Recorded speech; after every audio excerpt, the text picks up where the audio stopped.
and I can't fucking sleep. You kiss him goodnight, but in my bed to sleep.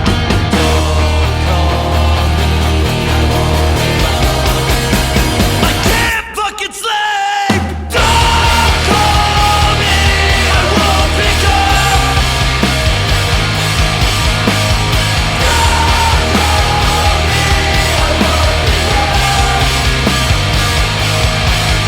I admit I still drive past your house when I'm nearby. My name is Desmond Zantua. I sing for a band called Bellwether. We are at Asbury Park, New Jersey for Skate and Surf. We're on a boardwalk right now, and we're about to have the first ever in the history of humanity an interview in a Surrey. Let's do this.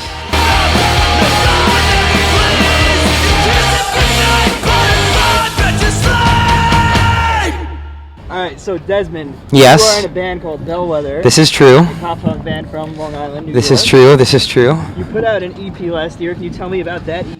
That EP was called But I Have To. We did it with Vinny Caruana and Brett the Rat Romneys from I Am the Avalanche. And it was definitely the proudest thing that I think individually everybody in the band had put out, and as a group definitely the best thing that we had done, and we owe a lot of that to the way Vinny and Rat helped us really take the core ideas of our songs and just flesh them out and make them better.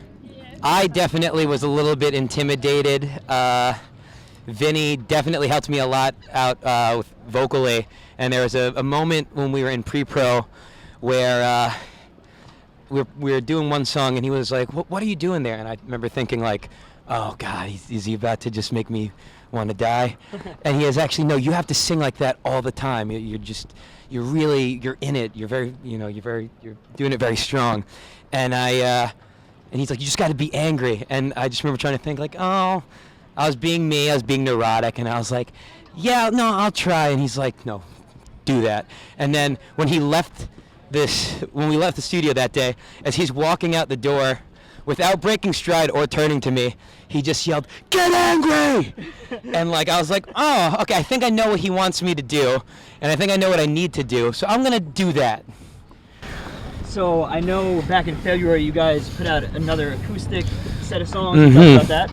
That was it's an EP called After Reflection.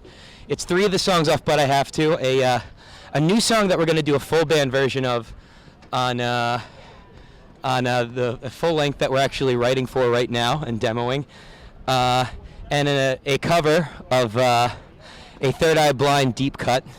Okay. None of that semi-charm stuff. It's one of the deep cuts.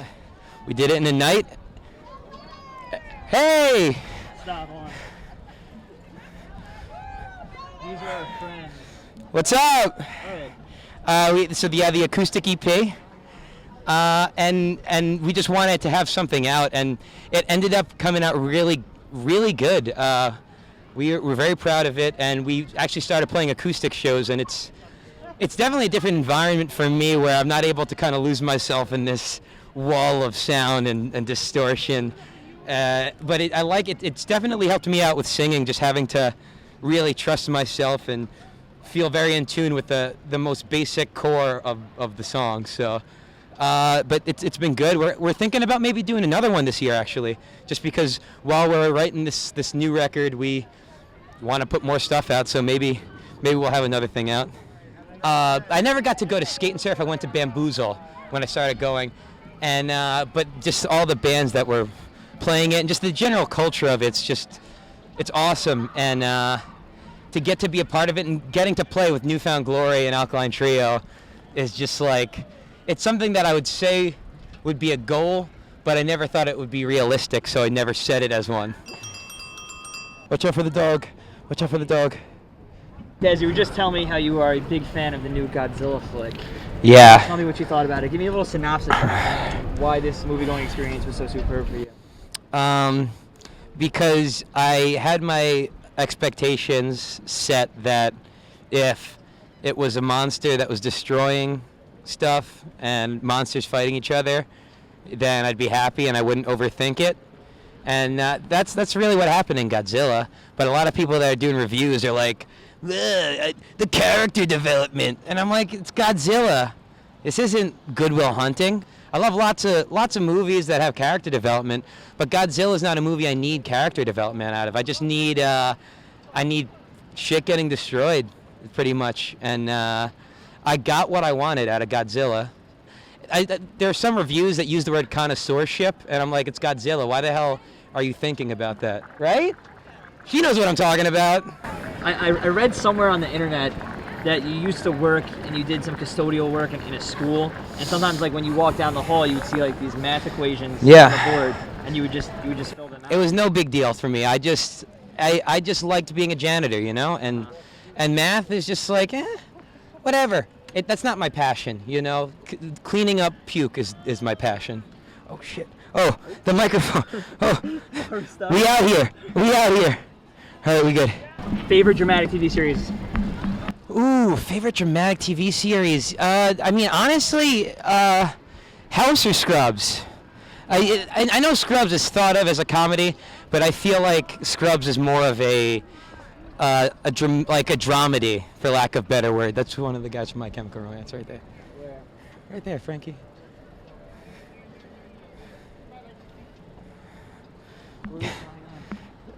Frankie from My Chemical Romance.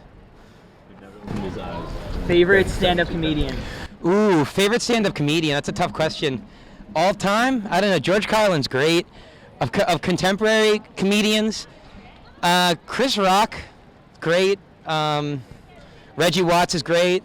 John Mulaney is awesome. What's your favorite breed of dog? Hannibal Buress is killing it right now. Dogs, I'm a big fan of corgis.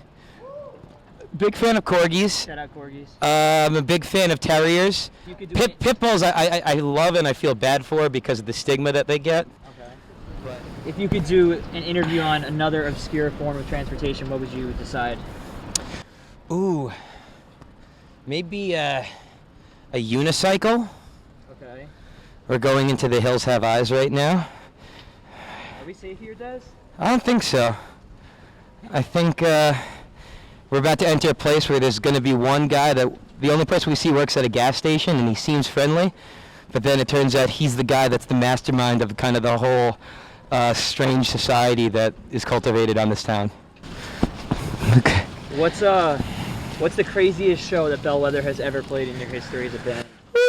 Mixtape Festival 2013, about right before we released But I Have To, but it had been streaming for about a week, was insane. It was I mean, that was a sold out festival. That had, I think, it was at 89 North, so I think it was like maybe an 800 cap out in Patchogue, but the headliners were Man Overboard, Story So Far, and Transit, so it easily could have sold like 3 times that. So it was packed. Everybody's going nuts. And during our set, people are going crazy. And then during the last song, 50 kids got onto the stage and were moshing and piling on the stage. That was crazy. The most recent mixtape was insane. We really didn't start playing shows a lot until 2012.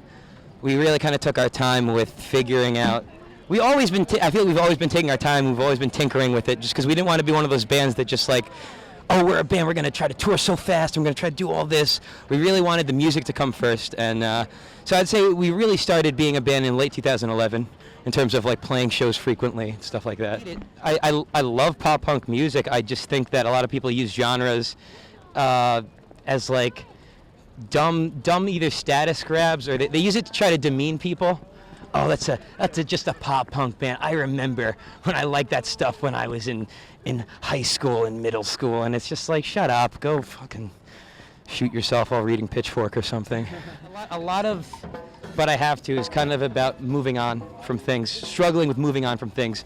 Compromise, Build a Road about struggling from moving on past a previous relationship, and Tolls is about struggling from moving on past a relationship that you still have a lot of love for the person and feelings, but there's distance and there's all sorts of outside factors that are making it impossible to really keep that bond together. And Roots is about it sounds, you know, cliche, but growing up, and I guess it's more about feeling grown up, but feeling like, wait, this is what growing up, this is what being grown up is, and feeling like nothing really changed, but how you feel about it has. Yeah. How you feel about where you've come from and the people that you've known.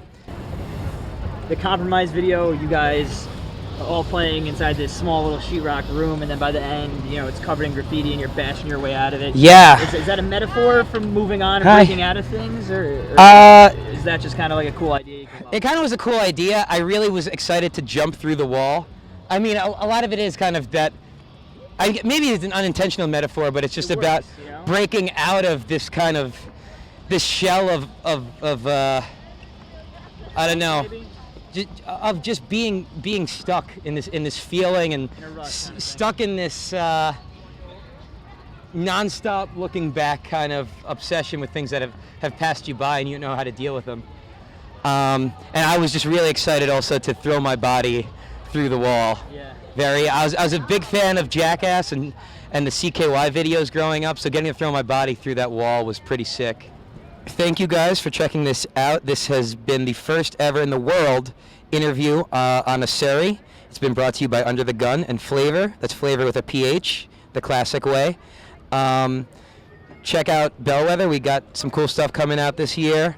Thank you for your time. All our music's online for free, and if it wasn't, you still would get it for free somehow because it's the internet.